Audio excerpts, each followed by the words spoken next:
예, 다음으로 1판 기준 30번 사례, 자, 2판 기준으로는 34번 사례입니다.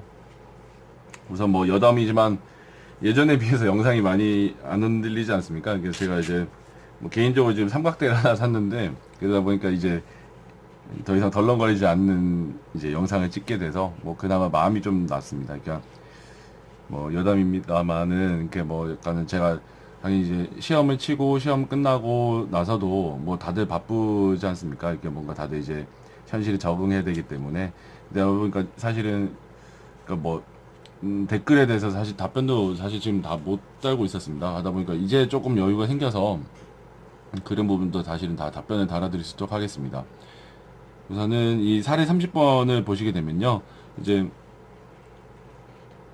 어떻게 보면은 크게 어렵진 않을 수도 있지만 이건 역시도 사실 이 개념 자체가 쉽지가 않아서 사실은 어려운, 이해하기 어려운 부분을 생각해서 뽑았고요.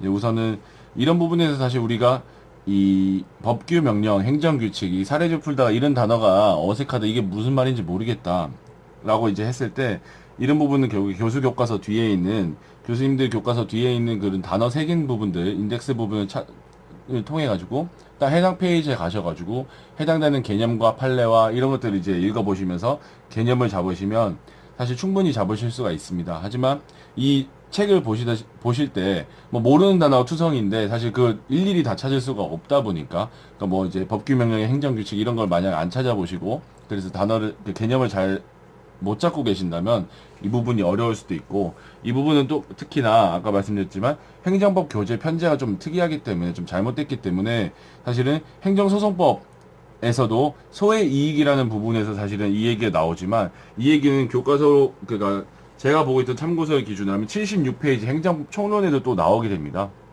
그것만큼이나 앞뒤에 막 왔다 갔다 하다 보니까 이게 연결이 잘 안 돼가지고 그 여러분들이 공부하시기 힘드실 부분이라 생각이 돼서 사례로 뽑았고요. 우선 뭐 그 이 부분을 아시는 분들은 이 종이가 없어지는 그 영상에서 없어지는 부분까지 뒤로 넘기시면 되겠습니다. 그 우리가 이제 법규 명령이나 행정 규칙에 대해서 이제 개념을 이제 잡는다면요.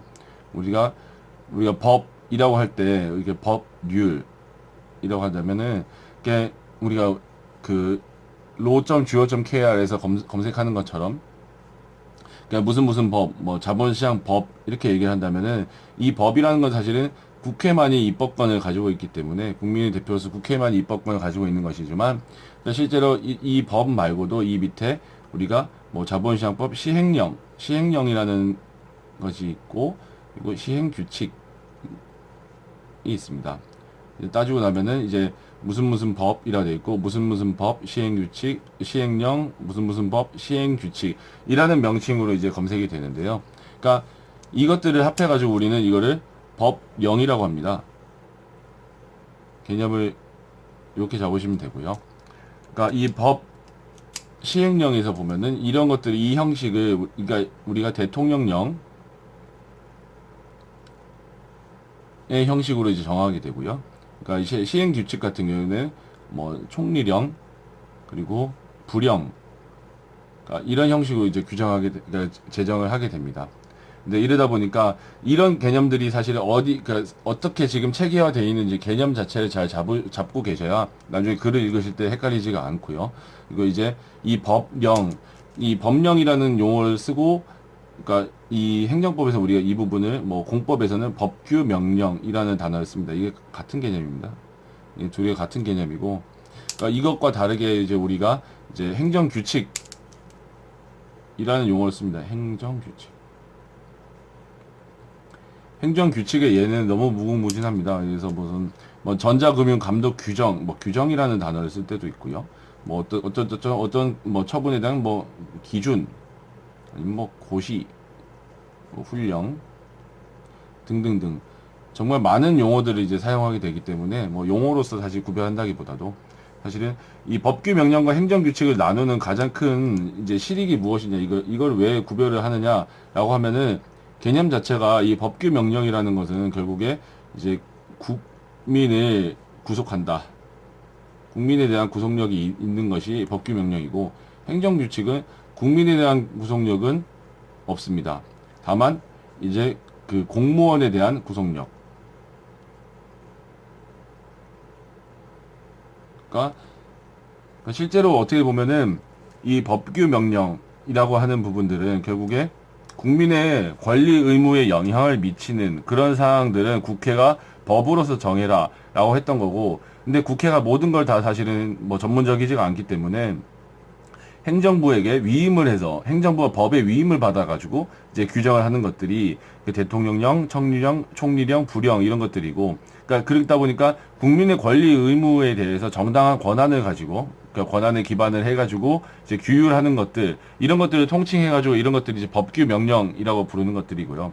이 행정규칙 같은 경우에는 그러다 보니까 이 국민의 권리 의무에 관계가 없다 보니까 개념상, 그러다 보니까 행정부가 재량을 언제든지 그러니까 만들 수가 있는 것이고, 뭐 법률에 이제 위임이 없어도 만들 수가 있는 것이고, 그 이유가 결국에 그냥 행정부 내부의 공무원들의 업무를 하는 업무 처리하는 프로세스, 그 뭐 그런 매뉴얼들을 만들어 놓는 것에 불과하기 때문에 행정 규칙은 그 뭐가 위임 없이도 제정을 할 수가 있는 것인데, 실제로 사실 공무원들이 업무를 하다 보면은 대부분의 공무원들의 업무는 국민의 법률 관계, 권리 의무와 어떤 방식으로든 사실 연관이 있습니다. 영향을 미치기 때문에, 그러다 보니까 지금 이제 논의하는 것처럼 행정법 앞쪽에서 결국에 법규 명령과 행정규칙 얘기를 하면서 이게 그 실질적으로 섞여 있는 경우, 뭐 이름은 행정규칙인데 실질적으로 국민한테 구속력이 있는 경우라든지 또 반대의 경우라든지 이런 형식과 실질이 불일치하는 경우, 이런 경우에 대한 논의를 하게 되는데요.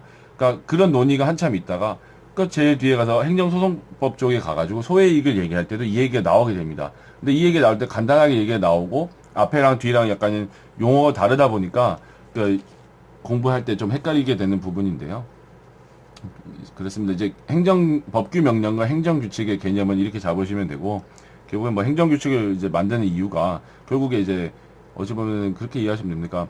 국민이 결국에 예를 들어서 그 뭐 주식회사가 어떻게 이제 뭐 금융산업 내에서 어떤 식으로 내가 그 뭐 사업을 진행하고 싶다. 근데 이렇게 사업을 진행할 때 뭐 법규 명령에 따라서 보건데 뭐 딱히 내 사업이 문제될 것 같지 않다라는 판단을 할지언정, 실제로는 금융산업은 특히나 규제산업이기 때문에, 허가산업이기 때문에 그 감독기관, 뭐 금융감독원이나 금융위원회가 그러니까 그렇게 하지 마라고 하면 이제 할 수가 없게 됩니다. 하다 보니까 이런 그 행정기관들의 그런 권한 행사를 통제하기 위해서 결국에 오히려 존재하는 개념이 되는 겁니다. 그래서 감독권을, 행정권을 어떤 식으로 행사하겠다, 우리는 이걸 사전에 공표를 하고 모든 공무원들은 그렇게 행정권을 행사할 거다라는 것을 사전에 공표해주는 것이 결국에 그 아까 국민들이 결국에 법적 안정성 내에서 이제 법률 행위를 할 수 있게 되는 것이고, 그러니까 지금 말씀드린 대로 결국에 행정규칙이라는 게 우리가 학문적으로는 분명히 개념이 이렇게 잡히지만 결과적으로는 국민의 권리 의무에 결국에 영향을 미치고 실질적으로는 국민한테 구속력이 있습니다. 하다 보니까 우리가 이제 이 다음에 논의하는 그 부분들 역시도 학자분들, 교수님들 역시도 그러니까 행정규칙이라고 할지언정 결국에는 행정소송의 대상이 돼야 되는 것이 아니냐라는 이제 논의로 이제 이어지게 되는 게 이런 배경이라는 걸 말씀드립니다. 자, 이 부분을 아시는 분들은 이제 여기까지 이제